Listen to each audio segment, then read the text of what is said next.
Selamat pagi, salam sejahtera bagi kita semua.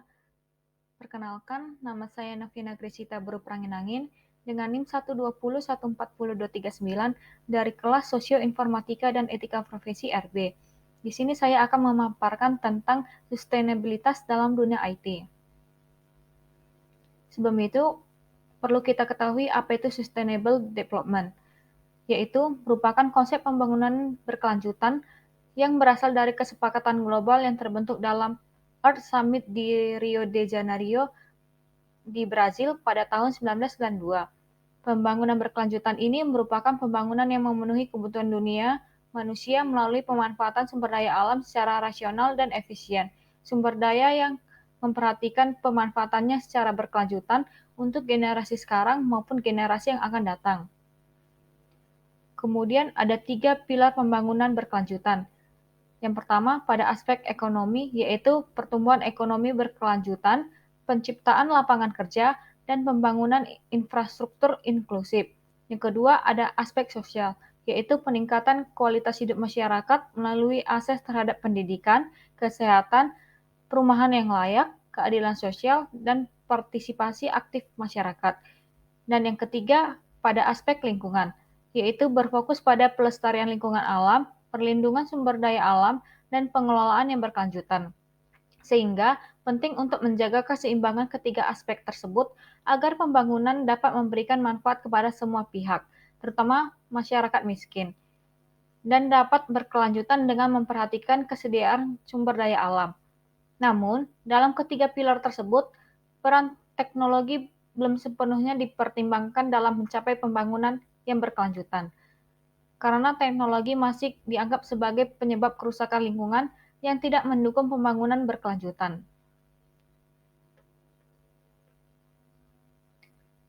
Kemudian, penggunaan komputer. Komputer adalah perangkat elektronik yang dapat menerima, memproses, mengelola, dan menyimpan data maupun informasi.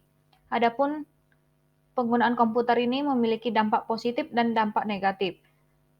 Dampak positif komputer meliputi peningkatan efisiensi dan produktivitas, akses mudah terhadap informasi, komunikasi yang cepat, dan kemampuan untuk kreativitas dan inovasi.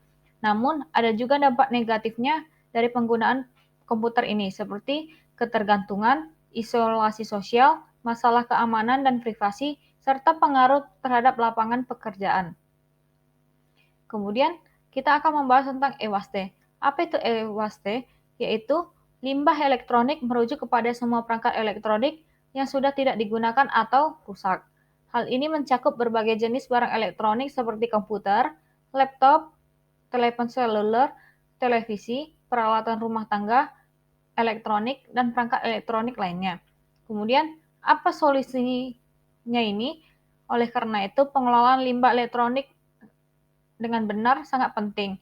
Ini melibatkan pengumpulan, daur ulang, ataupun pengelolaan yang aman dari limbah elektronik untuk mengurangi dampak negatifnya terhadap lingkungan dan kesehatan manusia. Pembuangan yang tidak tepat dari limbah elektronik dapat mengakibatkan pencemaran tanah, air, serta udara yang dapat membahayakan kesehatan manusia. Untuk itu, kita harus mengetahui cara pembuangan komputer dengan baik. Yang pertama, melakukan backup data. Pastikan untuk melakukan backup semua data yang penting dari semua komputer sebelum membuangnya. Yang kedua, hapus data secara permanen. Pastikan untuk menghapus semua data pribadi dan sensitif secara permanen dari komputer. Yang ketiga, jual atau berikan. Jika komputer masih dalam kondisi baik dan dapat digunakan oleh orang lain, pertimbangkan untuk menjualnya atau memberikannya kepada teman, keluarga, ataupun orang yang membutuhkan. Kemudian, daur ulang. Jika komputer tidak dapat digunakan lagi, cari pusat daur ulang elektronik atau fasilitas daur ulang yang terdekat. Dan yang terakhir, konsultasikan dengan pihak berwenang, yaitu dengan cara menghubungi otoritas lokal atau lembaga pengelola limbah elektronik untuk mendapatkan informasi lebih lanjut tentang cara pembuangan yang tepat di wilayah tempat tinggal kita sendiri. Kemudian ada algoritma, yaitu langkah-langkah yang digunakan untuk memecahkan suatu masalah. Program komputer menggunakan algoritma untuk menyelesaikan masalah tertentu. Dan pada algoritma ini terdapat 3 hal utama yang perlu didefinisikan dengan jelas. Yang pertama, ada masalah, yaitu masalah yang ingin dipecahkan oleh algoritma. Kemudian ada input. Input ini berupa contoh data atau kondisi yang menjadi bagian dari masalah. Yang terakhir ada output, yaitu hasil akhir atau bentuk data setelah algoritma dijalankan sebagai input.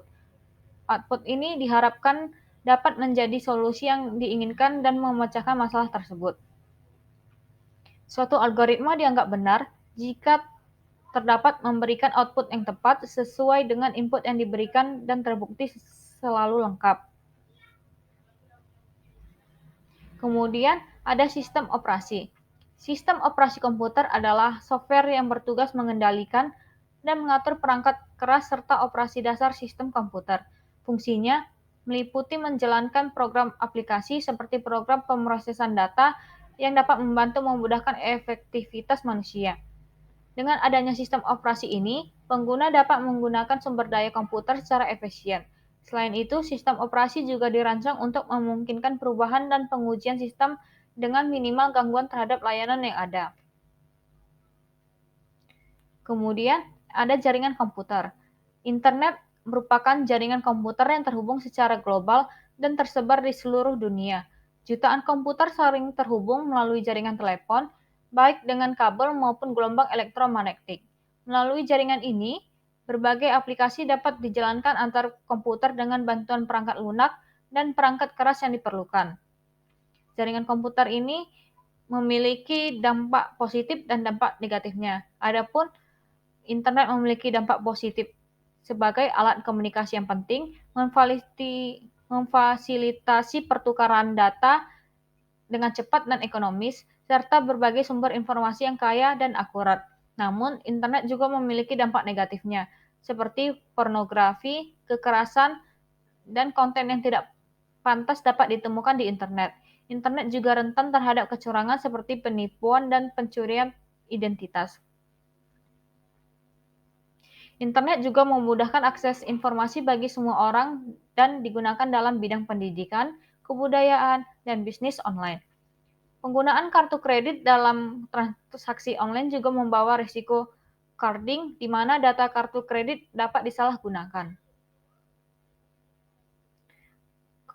Kemudian ada basis data.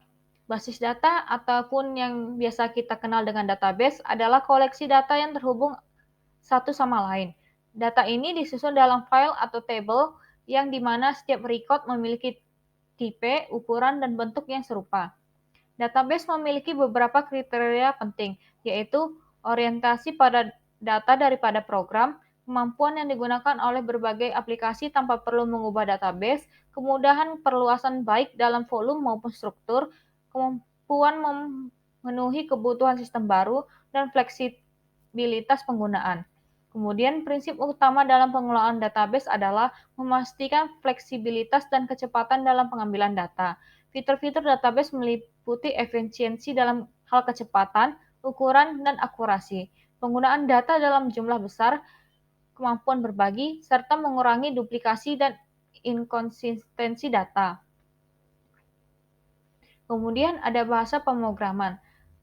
Bahasa yang digunakan untuk memberikan instruksi tersebut kepada komputer sehingga komputer dapat memberikan jawaban atas instruksi yang diberikan. Bagian bahasa yang dapat dipahami oleh komputer disebut biner. Proses penerjemahan bahasa pemrograman ke dalam biner disebut kompilasi. Belajar bahasa pemrograman memiliki manfaat bagi para developer, profesional IT, dan para programmer.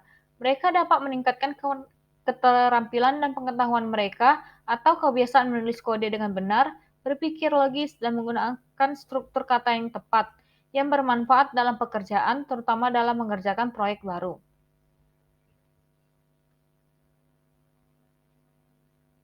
Kemudian, yang terakhir ada interaksi manusia dengan komputer. Interaksi manusia-komputer adalah industri yang berhubungan dengan desain, implementasi, dan evaluasi sistem komputer interaktif dan digunakan oleh manusia.